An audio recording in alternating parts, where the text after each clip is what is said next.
నిజామాబాద్ జిల్లా భీమ్గల్ మండలం బడా భీమ్గల్ గ్రామంలో యూరియా కోసం రైతులు ఆందోళనకు దిగారు.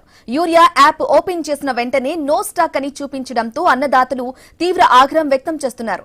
యాప్ లో స్టాక్ లేదని చూపిస్తుంటే ఇతర గ్రామాల రైతులకు మాత్రం యూరియా ఎలా లభిస్తుందని ప్రశ్నిస్తున్నారు. యూరియా మొత్తం దళారుల చేతుల్లోకి వెళ్తుందని రైతులు ఆరోపిస్తున్నారు. డీలర్లు దళారులతో కుమ్మక్కై యూరియాను పక్కదారి పట్టిస్తున్నారని మండిపడుతున్నారు. ఇక సమస్యపై వ్యవసాయ అధికారులు స్పందించకపోవడంపై ఆగ్రహం వ్యక్తం చేస్తూ డీలర్లు అధికారుల తీరును నిరసిస్తూ బడా భీమ్గల్ రైతులు ధర్నాకు దిగారు.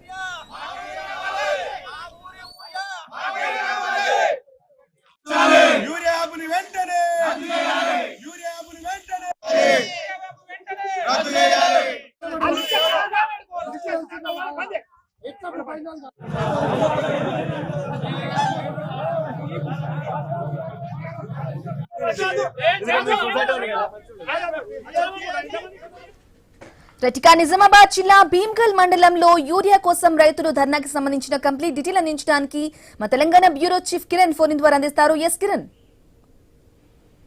నిజామాబాద్ జిల్లా భీమ్గల్ మండలం పెద్ద భీమ్గల్ యూరియా కోసం అన్నదాతలు ఆందోళనకు దిగారు. అయితే ఇప్పుడే వరి పంట పెరుగుతున్న నేపథ్యంలో ఇప్పుడు యూరియా రైతులకు అవసరం. ఆ నేపథ్యంలోనే యూరియాకి సంబంధించి ఈ యూరియా యాప్ ద్వారా బుక్ చేసుకున్నప్పటికీ కూడా ఇలా బుక్ చేసుకున్నటువంటి కొన్ని నిమిషాల్లో కూడా నో స్టాక్ అనేటువంటి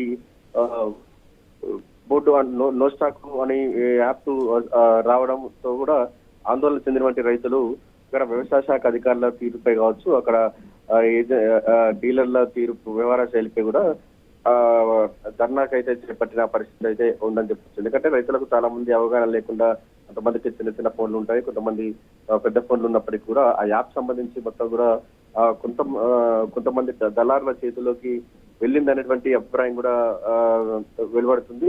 అయితే కొంతమంది ఈ డీలర్లు దళారులతో కుమ్మకాయ కూడా ఈ యూరియాను మొత్తం కూడా పక్కదారి పట్టిస్తున్నారనేటువంటి ఆరోపణలు అయితే ఉన్నాయని చెప్పొచ్చు. గతంలో బీఆర్ఎస్ ప్రభుత్వంలో యూరియా సంబంధించి కేవలం ఆ పాస్బుక్ తో వెళ్తే మాత్రమే యూరియా ఇచ్చేది. కానీ ఇప్పుడు మాత్రం తమకు అవగాహన లేని ఈ యాప్స్ తీసుకొచ్చారనేటువంటి ఒక ఆందోళన చేస్తున్నారు. ఇప్పటికైనా ఈ యూరియా యాప్ ఎత్తేసి సరిపడా యూరియా ఇవ్వాలనేటువంటి డిమాండ్ ఒక రైతుల నుంచి వినబడతా ఉంది.